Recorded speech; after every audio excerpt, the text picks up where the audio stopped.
Si vous nous rejoignez, merci de votre fidélité. Bienvenue, mesdames et messieurs. Voici les titres de votre journal. 39e sommet de l'Union africaine en Éthiopie. Le président Mamadi Doumbouya s'inscrit parmi les voix qui façonnent l'avenir du continent.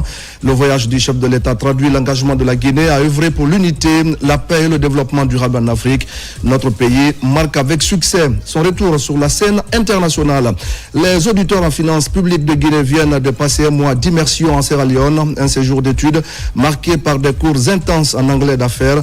Les participants renforcent leur savoir pour mieux servir le pays. Mamadi Gassama sera dans ce journal.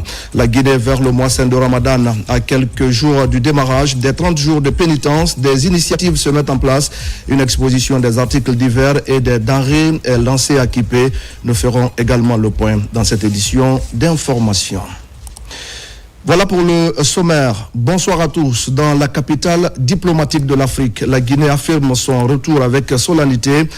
Présent au 39e sommet de l'Union africaine, le président Mamadi Doumbouya inscrit son action dans l'héritage panafricaniste du pays tout en projetant une vision tournée vers l'agenda 2063 et la transformation structurelle du continent. Fatoumata Kourouma et David Silla. C'est dans la nuit du vendredi 13 février 2026 que le président de la République de Guinée, son Excellence Mamadi Doumbouya, a foulé le sol éthiopien. À son arrivée à l'aéroport international de Bolé à Addis Abeba, le chef de l'État a été accueilli avec les honneurs dus à son rang par les autorités éthiopiennes, notamment le ministre d'État chargé de l'industrie, Melakou Alebele. À ses côtés, une importante délégation guinéenne composée du ministre des Affaires étrangères, de l'intégration africaine et des Guinéens établis à l'étranger, Dr Morissanda Kouyaté, du conseiller du président de la République Ousmane Doumbouya, du conseiller à la présidence en charge de la culture, du tourisme et de l'artisanat Mahamadou Abdoulaye Diallo, ainsi que de l'ambassadeur de la Guinée en Éthiopie, représentant permanent auprès de la Commission de l'Union africaine, El Hadj Nunke Kaba. Dès le lendemain de son arrivée, le président Mamadi Doumbouya a pris part à la cérémonie d'ouverture du 39e sommet des chefs d'État et de gouvernement de l'Union africaine au siège de l'organisation, au centre de conférence Nelson Mandela. Placé sous le thème « Assurer une disponibilité durable de l'eau et un assainissement sûr pour atteindre les objectifs de l'agenda 2063, cette session a réuni les dirigeants du continent autour des enjeux stratégiques liés au développement durable. Aux côtés de ses pairs, le chef de l'État guinéen a pris une part active aux échanges. Moment fort de cette première journée, sa prise de parole.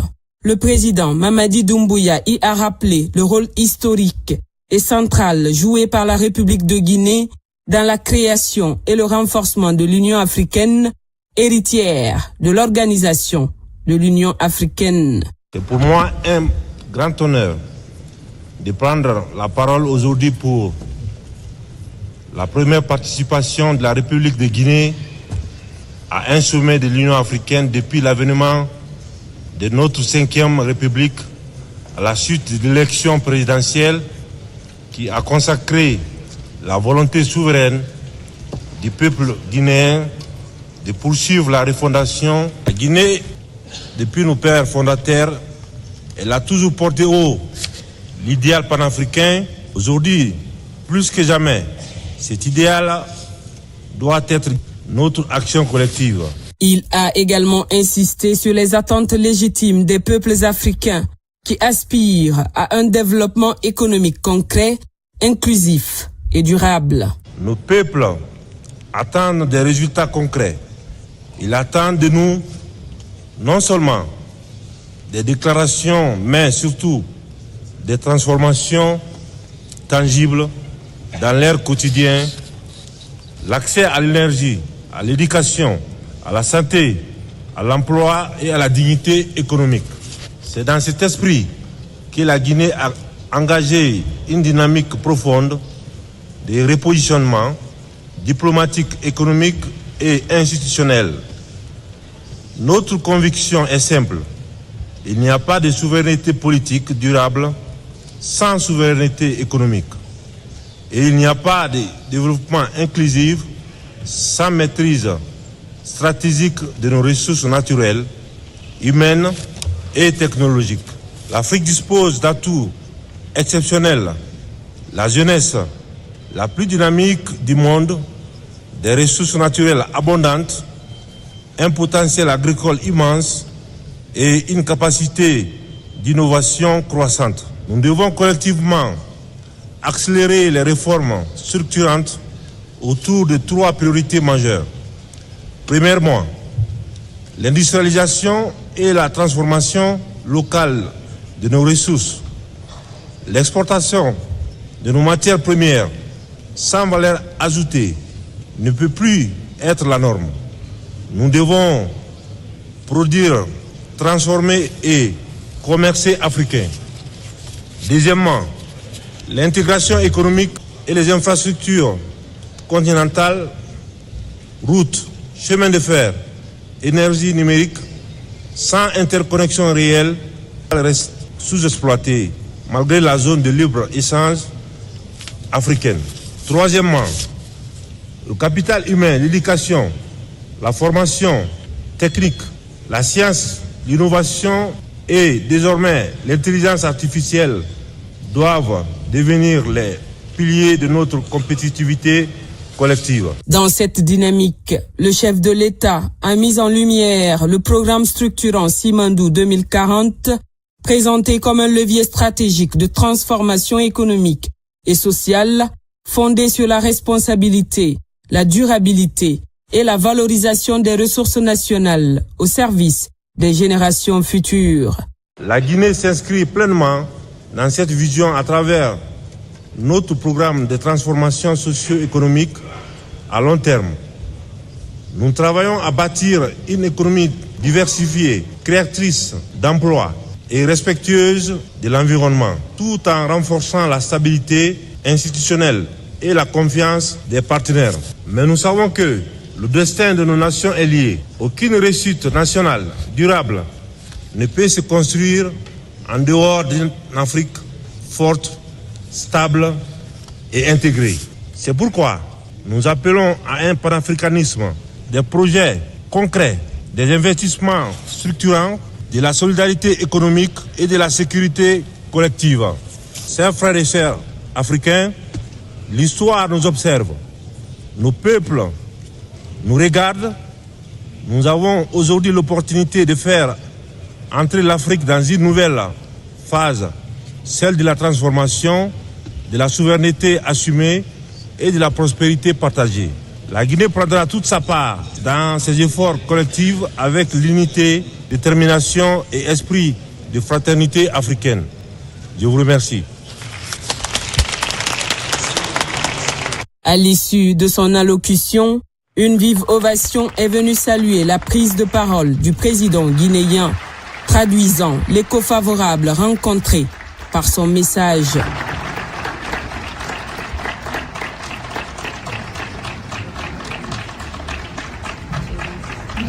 Cette première session de travail a également été marquée par un moment institutionnel majeur, la passation de service à la tête de l'Union africaine.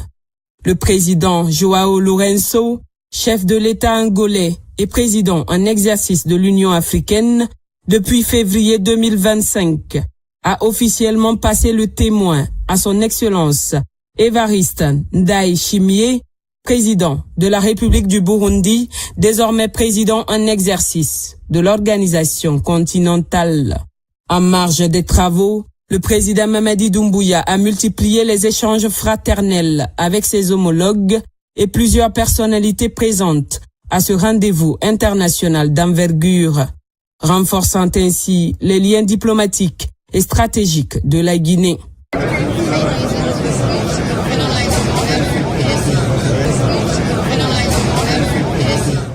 La cérémonie s'est achevée par la traditionnelle photo de famille des chefs d'État et de gouvernement. Au-delà de l'agenda officiel, la participation de la Guinée à ce 39e sommet revêt une portée hautement symbolique. Elle marque une étape décisive dans le repositionnement diplomatique du pays sur la scène continentale.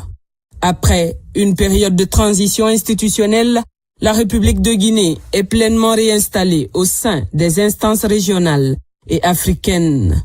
La Guinée retrouve ainsi sa place et sa voix, une voix héritée d'une tradition panafricaine forte. Merci beaucoup à Fatoumata Kourouma. Ici à Conakry, c'était le grand oral pour le ministre des Transports, porte-parole du gouvernement face à la presse. Le ministre Ousmane Gawal Diallo a abordé les grands dossiers sociopolitiques qui marquent l'actualité dans notre pays.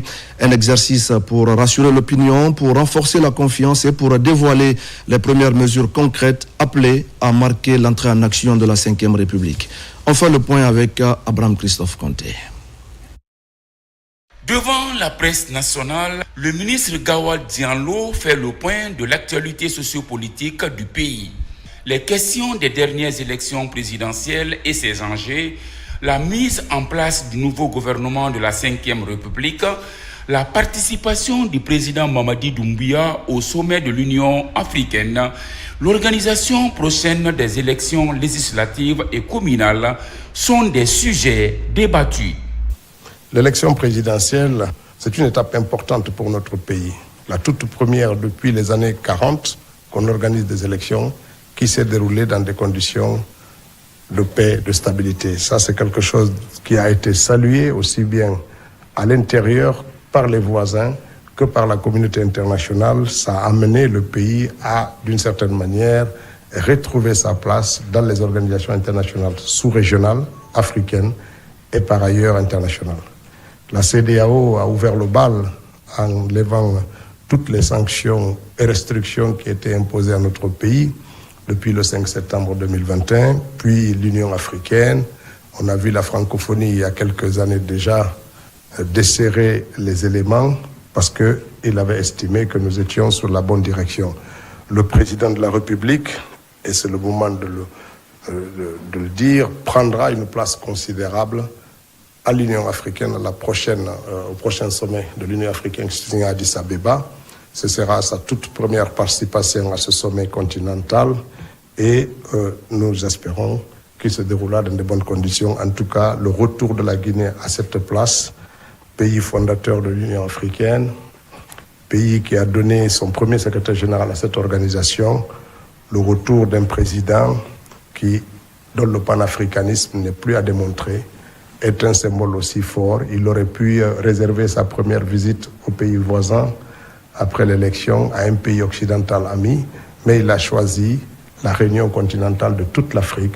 S'agissant de l'amélioration du panier de la ménagère à la veille des moments de pénitence, le gouvernement entend mettre les bouchées doubles pour faciliter l'accès des populations aux produits de première nécessité.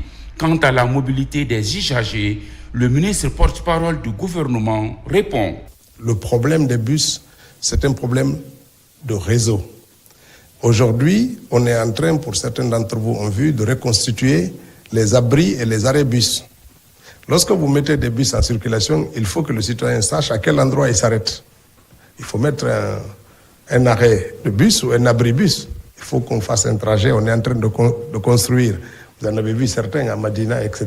On est en train de faire, d'ici la fin du mois de mars, 100 devra être déjà installés. Il fallait les commander et les faire. Nous voulons donner ces bus à une société privée pour qu'ils soient mieux gérés, mieux gouvernés et que l'État soit là en soutien pour faire en sorte qu'ils durent très longtemps. Pour les récents mouvements de la maison centrale de Conakry, diversement commentés, Ousmane Gawal Diallo précise. Oui, M. Touma Diakité a été déplacé de la maison centrale vers la prison de Koya et qu'il y a, de ce point de vue, un moment de rassurer les populations qu'il n'y a pas eu atteinte à son intégrité physique. Il a des avocats, je pense qu'ils peuvent aussi prendre la parole en toute sérénité pour nous dire comment ça s'est passé. C'est vrai, il y a eu un peu de remous parce que des tirs ont été entendus. Les voisins ont témoigné, beaucoup de gens ont témoigné, et ça a suivi une panique générale dans notre pays, puisque la rumeur a permis d'amplifier un sujet, somme toute, anodin. Les fouilles dans les prisons sont des pratiques régulières. Ce que nous pouvons dire, c'est que ce qui s'est passé fera l'objet d'une communication transparente. Pourquoi ? Parce que le président de la République a instruit au gouvernement de faire toute la lumière et de communiquer de façon claire et transparente sur tout ce qui s'est passé à la maison centrale de Conakry. Et ça se fera. Dans ce contexte de refondation et de rectification institutionnelle, la communication devient une tradition pour le gouvernement. Il s'agit de mettre tout le monde au même niveau d'information sur des sujets essentiels de la vie sociopolitique et culturelle. D'autres communications seront également planifiées pour mettre en lumière la gestion de la chose publique au profit des populations. Dans l'actualité encore, l'association des greffiers de Guinée vient de tenir son assemblée générale élective. L'objectif est de garantir la continuité, de renforcer le rayonnement de la corporation et d'installer un nouveau conseil d'administration, une équipe qui va porter la vision ainsi que les ambitions de ces acteurs clés de la sécurité juridique et de la conservation des procédures. Abakarami Kamara et Tierno Younoussaba. C'est une assemblée générale élective de l'association des greffiers de Guinée, AGG. Elle vise à mettre en place un nouveau conseil d'administration des acteurs centraux de la sécurité juridique et de la conservation des procédures. Elle a regroupé les membres de l'association ainsi que les autorités judiciaires. Le corps des greffiers constitue un maillon fort pour l'architecture judiciaire. C'est pourquoi le département de la justice aujourd'hui compte sur une collaboration étroite, sincère avec vous. Je vous appelle ainsi à voter responsable aujourd'hui, à voter pour une équipe dirigeante qui va vraiment être représentative. Le procureur du tribunal de première instance de Boké vient d'effectuer une visite inopinée à la maison centrale de la préfecture. Une fouille systématique des cellules aura permis la saisie de plusieurs objets prohibés détenus par des personnes en conflit avec la loi. Une opération qui s'inscrit dans le renforcement de la discipline et de la sécurité dans la prison. Younoussa Tawel Kamara, Mohamed Mara et Bintou Touré. C'est une visite inopinée que le procureur du tribunal de première instance de Boké a effectuée dans l'enceinte de la maison centrale de sa juridiction. Accompagné des agents de la police et de la gendarmerie préfectorale, Amadou Diallo a procédé à la fouille systématique des différentes cellules.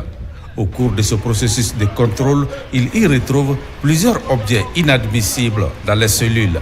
Nous avons pris soin de nous faire escorter par toutes les unités d'opération de Boké sur le terrain. Il a été désigné par le directeur régional des services de police, ici présent, et le commandant de la région gendarmerie de police, ici présent, sous ma direction et mon contrôle, de procéder à cette fouille, dont les résultats ont établi des boules de chanvre indien, des paires de ciseaux, des comprimés, des couteaux, des postes radio, des téléphones portatifs. Et ce qui m'a le plus frappé l'esprit, c'est la présence des canottes de bière à la prison civile de Boké. Pour éviter désormais d'éventuelles pratiques à la maison centrale de Boké, le procureur Amadou Diallo annonce de nouvelles mesures. La question essentielle qui se pose, c'est que comment les prisonniers ont accès à la bière? Comment les prisonniers ont accès à la drogue?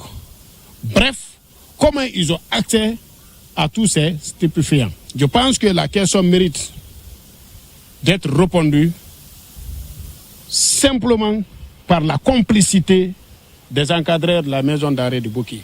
Le procureur du tribunal de première instance de Boké et sa suite ont également fait un tour à l'intérieur et à l'extérieur de la cour de cette maison centrale. C'est pour se rassurer davantage des dispositifs sécuritaires mis en place pour prévenir l'introduction des objets prohibés dans les cellules.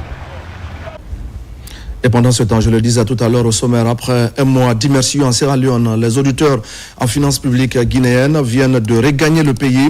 30 jours de formation intense en anglais des affaires, des cours destinés à renforcer les capacités des participants au service de l'administration et de l'économie nationale. Mamadi Gassama. Dans l'amphithéâtre de la prestigieuse université Forabé College à Freetown, les 70 auditeurs en finances publiques reçoivent leur attestation. C'est le couronnement d'une formation initiée par le Centre de perfectionnement en finances publiques avec pour objectif d'outiller ces cadres face aux exigences de la coopération économique internationale. Cela a été initié par les autorités du ministère de l'économie et des finances à travers la direction générale du centre de formation en finances publiques qui a voulu donner une connotation de la langue anglaise à l'ensemble des auditeurs du centre de formation en finances publiques. Au-delà des enseignements linguistiques, ce séjour a été marqué par des échanges d'expériences avec les autorités financières sierra-léonaises. Une opportunité de partage de bonnes pratiques en matière de gestion des finances publiques. C'était une session très interactive et essayer de partager avec eux ce que nous avons réalisé en termes de mobilisation des ressources et en gestion des affaires de la nation. L'ambassadeur de la Guinée en Sierra Leone se félicite de cette initiative qu'il qualifie de fructueuse pour les relations bilatérales. Nous avons compris qu'ils ont bien appris, qu'ils ont acquis et qu'ils seront à même de réinvestir leurs compétences dans le domaine précis de leur travail de finance, de comptabilité et d'activité économique. Lorsque nous avons l'intention d'aller à l'international et d'être un cadre compétent, nous sommes tenus ou obligés d'apprendre la langue anglaise. Cette immersion s'inscrit dans la vision du ministère de l'économie, des finances et du budget visant à rendre l'économie guinéenne plus performante et plus productive. Au même moment, l'Académie des sciences de Guinée lance officiellement sa rentrée académique. Cette nouvelle année s'ouvre sur une conférence inaugurale d'envergure consacrée à la contribution déterminée au niveau national de la Guinée avec un accent sur la protection de l'environnement et la biodiversité. L'institution annonce également l'ouverture d'un nouveau couloir de partenariat avec l'ONG internationale Universitaires sans frontières. Mounir Bari. À l'occasion de chaque nouvel an, les membres de l'Académie des sciences de Guinée se réunissent pour marquer la rentrée académique de l'institution. Pour l'année 2026, une conférence inaugurale sur l'environnement et la biodiversité est organisée. Ces scientifiques et intellectuels de haut niveau réfléchissent sur l'avenir de la planète face aux phénomènes liés au changement climatique. Et cette fois-ci, le thème a été confié au Collège des sciences naturelles et agronomiques. Et le thème a porté sur un sujet d'actualité pertinent et qui concerne véritablement au plus haut niveau notre pays dans son rêve de développement. On a eu des échanges par le passé entre Universitaires sans frontières et l'Académie.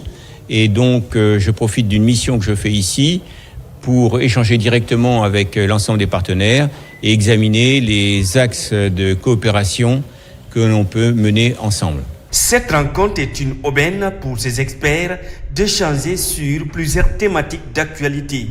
Le Collège Sciences naturelles et agronomiques présente une thématique qui porte sur la contribution nationale déterminée de la Guinée avec les accords multilatéraux, notamment l'accord de Paris sur le climat. On était venu expliquer brièvement qu'est-ce que le changement climatique. C'est un phénomène aujourd'hui qui est caractérisé par le dérèglement, c'est-à-dire qu'une hausse extrême des paramètres climatiques, notamment la température, la pluviométrie et les vents violents. Donc la Guinée a fait beaucoup d'efforts qui sont contenus dans la CDN. Il y a des engagements inconditionnels, ce que la Guinée peut faire. Nous avons non seulement parlé de l'idée d'élaboration de cette contribution déterminée au niveau national. Ensuite, nous avons parlé des engagements d'atténuation et d'adaptation, mais également genre et inclusion sociale, les moyens de mise en œuvre et le coût global de mise en œuvre. En marge de cette conférence magistrale, le représentant de l'ONG Universitaires sans frontières et les académiciens ont exploré des pistes en vue de cristalliser un partenariat en faveur d'un renforcement des enseignements au sein des institutions universitaires. Dans la préfecture de Bokeh encore, le secteur minier poursuit ses actions sociales en faveur des communautés impactées par l'exploitation de la bauxite. Le consortium SMB Winning vient de procéder à la remise officielle d'une nouvelle école élémentaire dans le district de Karkouba, sous-préfecture de Tanene, une infrastructure scolaire qui s'inscrit dans la politique de responsabilité sociétale de l'entreprise. Mamadi Ternaka Misoko pour des explications. Situé à environ 35 km du chef-lieu de la préfecture de Bokeh, Le district de Karkouba, secteur Naloutaï, compte près de 1000 habitants vivant principalement de l'agriculture et de l'élevage. Ici, l'exploitation minière se conjugue désormais avec l'investissement social. Construite par le consortium SMB Winning, la nouvelle école élémentaire remise à la communauté accueille 120 élèves, dont 55 filles. Une infrastructure qui vise à améliorer durablement les conditions d'apprentissage dans cette zone rurale. L'éducation est la base du développement d'une nation. En offrant à nos enfants un cadre adéquat pour apprendre, nous leur donnons les outils nécessaires pour construire leur avenir et contribuer au développement de notre localité. À Karkouba, l'éducation devient ainsi l'un des nouveaux visages de la responsabilité minière. Mobilisées pour la circonstance, les communautés bénéficiaires ont exprimé leur reconnaissance à travers chants et danses traditionnelles. Regardez cet édifice qui s'élève devant nous. Il n'est pas seulement fait de briques et de mortier. Il est le berceau des rêves de nos enfants et le symbole d'un avenir qui s'éclaire. Vous avez prouvé que l'exploitation minière peut et doit avoir un visage humain. Aujourd'hui, en ouvrant cette école, j'avoue que c'est tout un champ de possibilités que la société SMB a offert aux enfants de Karkouba, parmi tant d'autres. Cet investissement dans le développement local participe également au renforcement des relations de coopération entre la Chine et la Guinée, partenaires stratégiques du pays dans le secteur stratégique de la bauxite. Dans l'actualité encore, ce sont la tristesse et la désolation à l'Institut supérieur agronomique et vétérinaire de Farana. Un incendie a ravagé 22 cabines de l'établissement. 176 étudiants sont directement affectés par ce sinistre qui serait provoqué par un court-circuit. Aucune perte en vie humaine n'est à déplorer, mais les dégâts matériels sont considérables et l'émotion reste encore vive sur le campus. Ibrahima Oulem Fofana et Silati Kourouma. Ce pavillon qui a pris feu aux environs d'1h du matin de ce samedi abrite 176 étudiants, dont 8 par cabine. Pas de perte en vie humaine, ni blessés, mais tout le contenu est réduit en cendres. Un drame provoqué par un court-circuit. Une mauvaise prise qu'eux-mêmes ils n'utilisaient pas puisqu'ils savaient qu'il y a un court-circuit là-dedans. Maintenant, ils avaient placé les valises auprès de ça. Le court-circuit est parti de là-bas. J'ai encore appelé la directrice pour dire que la flamme, on ne peut pas contrôler. Elle a dit d'appeler le gouverneur. J'ai appelé le gouverneur. Le gouverneur a dit que le sapeur-pompier n'est pas en bon état, mais qu'il va envoyer la gendarmerie et l'armée. Effectivement, dans les quelques minutes qui suivaient, la gendarmerie était là, l'armée aussi était là. Ils ont aidé à éteindre les bois qui étaient tombés. Les charpentes sont métalliques, mais les bois qui retenaient les plafonds, tous ont brûlé. Le camion des sapeurs-pompiers n'est pas opérationnel depuis quelques mois. Il faut reconnaître que les étudiants aussi ont été très courageux. Ils ont accompagné les forces de défense et de sécurité. Parce que les lits sont en étage, moi je suis juste en bas. Et du côté, là où je pose ma tête, et c'est devant là-bas, il y a eu l'incendie. Je me suis réveillé, j'ai vu juste le feu. Et puis j'ai crié le feu. Et puis mes amis se sont réveillés, on est sortis comme ça. Et on a tout perdu là-bas. Face à cette situation inquiétante, des mesures d'urgence sont prises par la direction générale de l'ISAV. Les 176 étudiants sont recasés dans d'autres bâtiments du campus. La directrice de l'Institut en mission à Conakry a aussitôt mis le cap sur Farana afin de gérer cette crise. Les infrastructures de direction régionale et préfectorale de l'élevage s'apprêtent à faire peau neuve. Un projet de réhabilitation vient d'être lancé pour améliorer les conditions de travail, notamment dans la filière avicole. Il est question d'offrir de meilleurs services aux éleveurs et aux acteurs chargés de développer le secteur dans notre pays. C'est un reportage de Yaya Silla et de Marwan Kamara. La filière avicole, un levier stratégique pour la sécurité alimentaire et la création d'emplois. Mais dans plusieurs directions régionales et préfectorales de l'élevage du pays, des conditions de travail ne facilitent pas l'atteinte des objectifs. Pour y remédier, le ministère de l'élevage, à travers son partenaire Expertise France, a engagé un vaste programme de réhabilitation de ces infrastructures déconcentrées. Le PFAG, comme le CES, le projet d'établissement des fondamentaux de la filière avicole en Guinée, il a forcément un volet appui institutionnel. Donc ce volet appui institutionnel comprend quelque part une contribution pour la réhabilitation des infrastructures des services déconcentrés du ministère de l'élevage. Financé par Expertise France, le projet d'établissement des fondamentaux de la filière avicole vise à professionnaliser le secteur, améliorer la production locale et réduire la dépendance aux importations. Dans la pratique, on peut bénéficier de d'Expertise France qui, depuis maintenant 4-5 ans, a participé à la reconstruction ou au développement de certain nombre de bâtiments en Guinée. Et donc c'est mener des chantiers un peu conséquents, puisque là on parle de 19 sites à rénover ou à construire dans un temps assez réduit, puisque le projet doit se terminer fin 2027. Monsieur le ministre de l'Élevage, Monsieur Félix Lama, l'une de ses priorités, c'est de créer un cadre propice au cadre pour pouvoir atteindre les résultats attendus. Donc, en collaboration avec le projet PFAG financé par l'AFD, nous envisageons construire des directions préfectorales de l'élevage pour les 33 préfectures du pays. Ces travaux devraient démarrer dans les prochains jours après validation finale des plans et des procédures administratives. Une avancée majeure pour le développement de la filière avicole guinéenne. Et puis la direction générale du port autonome de Conakry a reçu cette semaine une délégation de l'Union européenne. C'était dans le cadre du renforcement de leur collaboration et l'exécution d'un programme de formation des agents portuaires en gestion de crise. Nabi Kamara.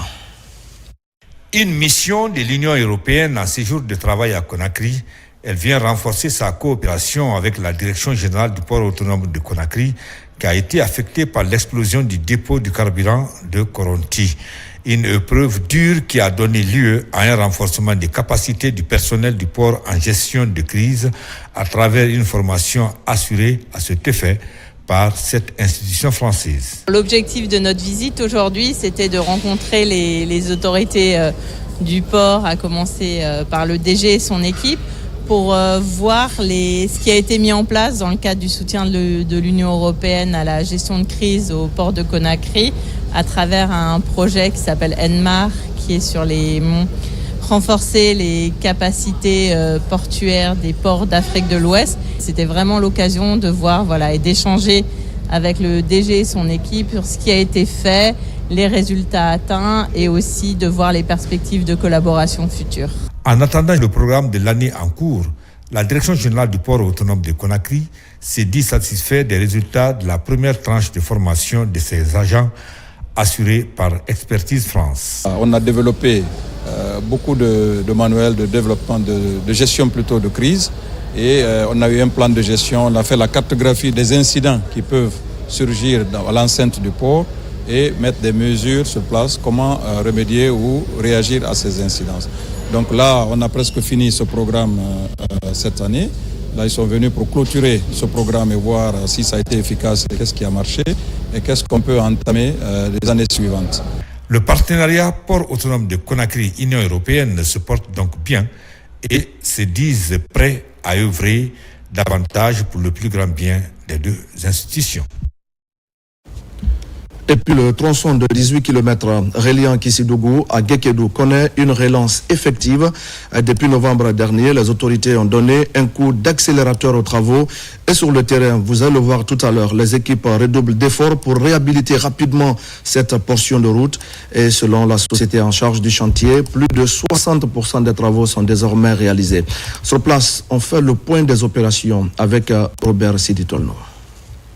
Nous sommes sous le tronçon Kalaon-Guékédou. C'est le reste des 18 km dont les travaux étaient en souffrance depuis plusieurs années. Grâce à la volonté des autorités guinéennes, les travaux ont été relancés le mois de novembre dernier. Sur place, une course contre la montre est engagée. Tout est mis en branle pour la réalisation définitive de ces tronçons. On va les exécuter dans les délais prévus. Peut-être à peu près 2 à 3 mois, ça va trouver qu'on a beaucoup avancé par rapport aux ouvrages d'assainissement. Nous exigeons tout ce que le cahier des charges a demandé. Le regard est très énorme, donc les activités évoluent comme l'a indiqué le marché. Le travail évolue. Aujourd'hui, tout ce que nous disons à la population de Guéguédou, c'est juste la patience. nous manageons tout notre effort afin vraiment que la population de Guéguédou soit vraiment rétablie dans leur plein droit. Sur les 18 km restants, 8 sont déjà réalisés. Par endroits, le terrassement et la couche de base sont faits. C'est là à la grande satisfaction des riverains et les usagers. Nous étions fatigués de la boue et de la poussière. Voir aujourd'hui le goudron traverser notre village est vraiment un ouf de soulagement pour nous. En séjour de travail dans la localité, la première vice-présidente du CNT a voulu s'assurer de l'état d'avancement des travaux. Il est en souffrance bien avant le 5 septembre. Mais lui, il est arrivé. Il y avait beaucoup de problèmes qui tournaient autour de ce tronçon parce que c'était quand même incompréhensible que toute cette route de moins de 100 km soit réalisée et que ce petit tronçon soit en souffrance. Mais l'espoir est permis avec le président Mamadi Doumbouya. En plus de ces tronçons, il y a la réalisation de plusieurs autres infrastructures socio-économiques. Le contenu de ce communiqué du ministère de l'Administration du Territoire et de la Décentralisation.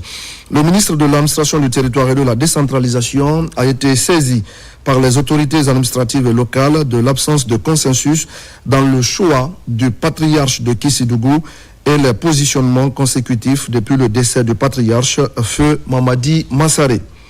Le ministre déplore cette situation qui impacte négativement la paix et la cohésion sociale dans la préfecture de Kissidougou.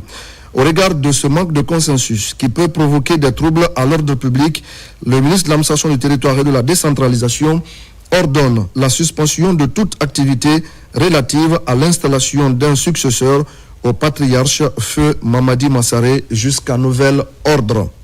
Le ministre invite les filles et fils de la préfecture de Guékédou à privilégier le dialogue et la concertation pour arriver à une solution constructive et rapide dans l'intérêt de la population.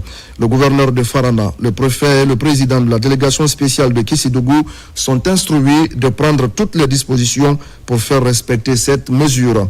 Le ministre de l'Administration du Territoire et de la Décentralisation sait compter sur l'esprit civique et patriotique de chacun et de tous. Conakry, le 13 février 2026, M. Ibrahima Khalil Kondé. À Conakry, le rendez-vous ce week-end à l'occasion d'une cérémonie de lecture du Saint-Coran dédiée au maintien de la paix dans notre pays. L'initiative est de l'ONG La Racine qui a mobilisé de nombreux fidèles autour du Saint-Coran. Des prières pour la Guinée et pour le gouvernement ont marqué ces moments où spiritualité et espoir se sont donné rendez-vous. Marwan Kamara, Abakar Sidi Kissouma. Dans la salle des conférences du Centre islamique de Donka, les voix s'élèvent à l'unisson. Ici, l'ONG La Racine a rassemblé chefs religieux et plusieurs fidèles musulmans pour une mission singulière. Placer l'avenir de la Guinée sous la protection céleste. Page après page, les versets sont récités avec une intention claire. La stabilité sociale. Au centre des invocations, le nouveau gouvernement nouvellement installé afin qu'il puisse mener à bien ses missions dans un climat apaisé. Aujourd'hui, Dieu nous a aidés, il nous a bénis avec une personne qui a les mêmes idées que nous, qui veut qu'on se donne la main. Pour le président de la République, pour les enfants qui sont à l'extérieur, qui souffrent. Nous devons tout commencer par nous remettre à Dieu, nous confier à Dieu et confier ce mandat à notre Créateur pour que les Guinéens puissent vraiment se comprendre, que l'unité nationale soit réelle.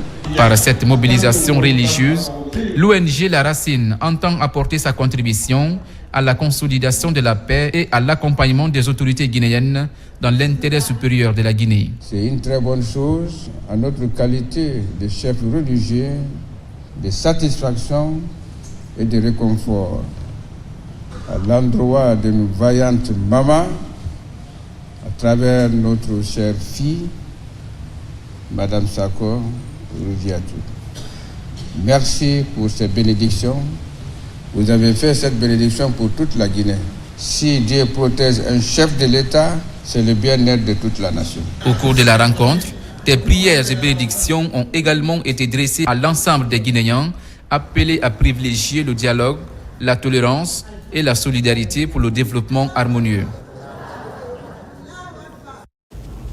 Dans le reste de l'actualité maintenant, Conakry se positionne au cœur de l'innovation africaine. La capitale guinéenne accueille la 2e édition de l'Afrinov Texpo, la foire technologique qui bouscule les codes du numérique sur le continent. Ainsi, start-up, innovation et souveraineté technologique sont au cœur de ce rendez-vous dont l'objectif est de façonner l'avenir numérique de l'Afrique. Mohamed Cherif Kamara. La 2e édition de la foire technologique de Guinée et d'Afrique, Afrinov Tech Expo, a été officiellement lancée à Conakry sous le thème « Construire l'avenir numérique de l'Afrique ». Start-up, innovation et souveraineté technologique. Pendant 3 jours, experts, start-up et passionnés du numérique échangent autour des enjeux de la transformation digitale et de la souveraineté technologique du continent. Aujourd'hui, on est dans l'ère des IA et du développement technologique.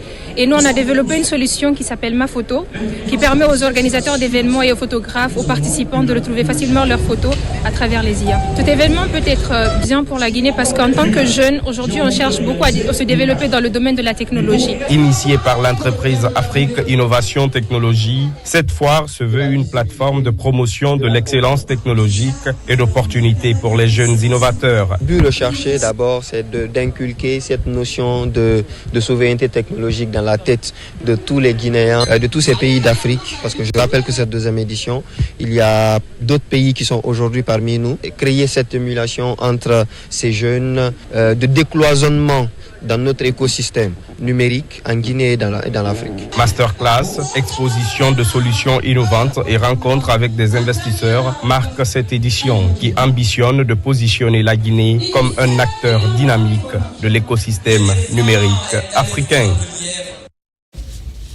Les commerçantes installées le long des routes de la commune urbaine de Kagbélé entrevoient enfin une lueur d'espoir. Après la campagne de déguerpissement, ces femmes ont identifié un nouveau site pour relancer leurs activités. Elles en appellent désormais à une implication effective des autorités à tous les niveaux afin d'obtenir officiellement cet espace et travailler en toute légalité. C'est Koussouma. Ces femmes commerçantes qui occupaient anarchiquement les emprises de la commune urbaine de Kagbélé se sont retrouvées sans toit pour exercer leur commerce. Ces femmes qui viennent des différents quartiers de la commune ont été déguerpies de leurs anciens lieux de commerce. Mais ces femmes déterminées n'ont pas perdu espoir. Elles ont trouvé un site privé qu'elles souhaitent transformer en lieu de commerce. Cependant, elles ont besoin de l'aide des autorités de la commune urbaine de Kagbélé pour obtenir ce coin.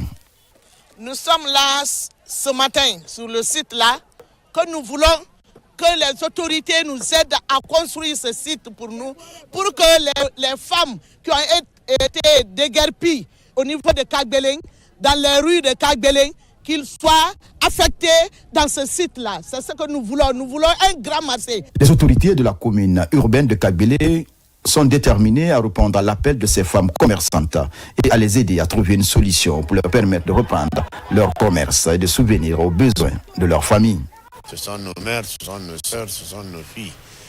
Donc, son Excellence, Monsieur le Président même m'a dit de ne pas les abandonner, de ne pas les jeter encore dans la rue. Il faudrait qu'ils soient occupés, mais nous sommes en train, nous, les autorités de la commune, plus précisément ma personne, sommes en train de chercher les lieux là où les mettre et les cadrer pour ne pas que ça soit encore la même chose. Ces femmes commerçantes ont exprimé leur gratitude envers les autorités qui les ont déjà aidées dans le passé, mais elles insistent sur le fait qu'elles ont besoin d'une solution durable pour subvenir aux besoins de leur famille. Je le disais également au sommaire de cette édition d'information, à l'approche du mois sacré de Ramadan, les marchés de Conakry commencent à retrouver leur effervescence. Les allées se remplissent petit à petit et les femmes en première ligne se pressent à la recherche de condiments et d'autres produits. Ce vendredi, Akipé, c'est l'ONG Soi pour toutes qui a donné le ton à travers l'exposition de différents articles et denrées, souvent très convoités en cette période d'abstinence. Fatoumata Batouli Diallo. Stand décoré, accueil chaleureux, atmosphère conviviale, Tout est pensé pour permettre aux familles de se préparer sereinement à cette période de spiritualité et de partage. Installée ici à Kipé, cette foire d'exposition réunit plus d'une dizaine d'exposantes venues des 4 coins de la capitale. C'est un marché déjà qui a commencé avec un grand succès et nous félicitons vraiment celle qui a pris l'initiative. On espère avoir des clients massivement et que ça soit un marché qui va être continuel. Des articles divers composés de produits alimentaires, de tissus traditionnels, des objets de décoration et articles religieux, tout pour se préparer à la période du jeûne du Ramadan. Les visiteurs affluent en nombre pour anticiper leur achat et profiter d'une offre abordable. J'ai vu les articles qui m'ont vraiment plu. Il y a du soumbara, il y a du piment, il y a du gombo. Tout est fait en poudre. Et puis ça facilite vraiment le ménage. Une jeune Guinéenne a eu l'initiative d'organiser un marché dédié au Ramadan pour essayer d'appeler les gens à jouer sur les prix, à promouvoir, n'est-ce pas, la consommation guinéenne par les Guinéens. Je pense que c'est quelque chose qui mérite, n'est-ce pas, d'être apprécié et accompagné. Au-delà de sa dimension spirituelle, le marché du Ramadan, initié par la structure Soit pour toutes, valorise le savoir-faire et les produits locaux. Les coopératives féminines et petites entreprises y trouvent une vitrine privilégiée. Ce que nous célébrons aujourd'hui dépasse le cadre d'un simple marché. C'est un engagement, un symbole, une affirmation d'une Guinée qui crée, une affirmation d'une Guinée qui se forme. La Guinée, elle entreprend et la Guinée s'élève. Nous saluons cette initiative et nous espérons qu'elle va s'en sortir et que pour cette première édition, que ce soit une réussite et que cela l'amène à organiser d'autres éditions. Le marché du Ramadan reflète un état d'esprit, celui du partage, de la solidarité et de vivre ensemble. Il est une opportunité pour les clients de faire des provisions. À Zérékoré, l'élan de solidarité se renforce également avec la 3e édition des œuvres caritatives de la Fondation MK Charity. Durant 10 jours, la structure humanitaire mise en place par un compatriote résident aux États-Unis a procédé à plusieurs donations. Plus de 1000 sacs dotés de kits scolaires et sanitaires, des enveloppes symboliques et des dizaines de tonnes de riz sont offerts aux citoyens vulnérables de la ville. Lancé Kamisoko. C'est une mobilisation sans précédent en faveur des couches vulnérables des Zérékoré. Des dizaines de tonnes de riz pour des personnes en situation difficile, des kits scolaires pour des établissements publics et privés, des kits sanitaires et des enveloppes symboliques pour les malades de l'hôpital régional. C'est l'assistance de la Fondation MK Charity aux populations de la capitale forestière. À ma qualité de président de délégation spéciale, je suis le bénéficiaire. Donc la Fondation, je vous remercie très sincèrement. La nation appartient à tout le monde. Il faut que chacun joue son rôle. Nous remercions infiniment l'ensemble des membres de cette fondation qui œuvrent pour accompagner la population de la commune urbaine de Zérékoré. Et nous rendons un hommage mérité au président de la Fondation MK Charity qui œuvre pour le bien-être de la population des Zérékoré. Cette offensive d'œuvres humanitaires témoigne de l'engagement social du fondateur de MK Charity aux côtés des autorités guinéennes dans la lutte contre les inégalités sociales. Opportunité miburu afran seigne aya masia na fois la dinaka dembe ngumona. J'appelle tous les Guinéens qui ont des opportunités de venir aider le gouvernement à développer le pays. Chacun doit faire de son mieux en faveur des populations. Cette 3e édition confirme l'ancrage de la Fondation MK Charity dans le paysage humanitaire guinéen. En touchant directement les populations forestières, la structure prouve que la solidarité n'est pas qu'un concept, mais une série d'actions concrètes qui changent des vies. La commune rurale de Benti vient de proclamer publiquement et solennellement l'abandon définitif des mutilations génitales féminines, une décision forte portée par la Fédération Monafani de Kindia avec l'appui financier du Fonds des Nations Unies pour l'enfance. Moment inédit au cœur de cette cérémonie, des sketchs de sensibilisation pour briser les tabous et faire évoluer les mentalités. Nous sommes Diakité. Sous l'ombre des arbres, l'effervescence est inhabituelle. Ici, ce ne sont plus simples festivités qui animent le village, mais c'est un pacte pour l'avenir des jeunes filles de la commune rurale de Benti. Sous le regard des représentants de la Fédération Mounafani de Kindia et les autorités locales, les anciennes exciseuses ont déposé symboliquement les instruments du passé. Nous avons entendu le message et nous avons compris les dangers des mutilations. À partir d'aujourd'hui, nous nous engageons à ne plus les pratiquer dans nos villages.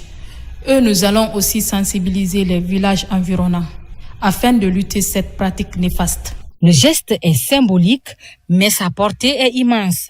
En déposant les couteaux, ces leaders brisent un tabou séculaire. Un changement de paradigme rendu possible par le projet porté par la Fédération Mounafani et son partenaire UNICEF.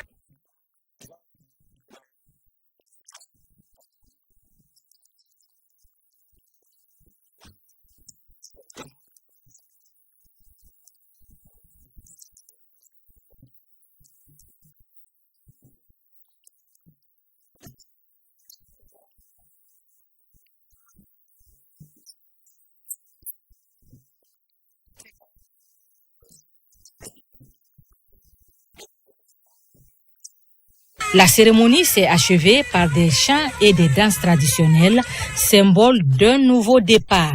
Un engagement fort qui devra maintenant se traduire dans des faits pour que les générations futures grandissent à l'abri de cette pratique. Et voilà, mesdames et messieurs, c'est la fin de ce journal. Merci à tous de l'avoir suivi.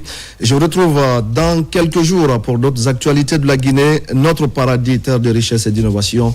Bonsoir à tous.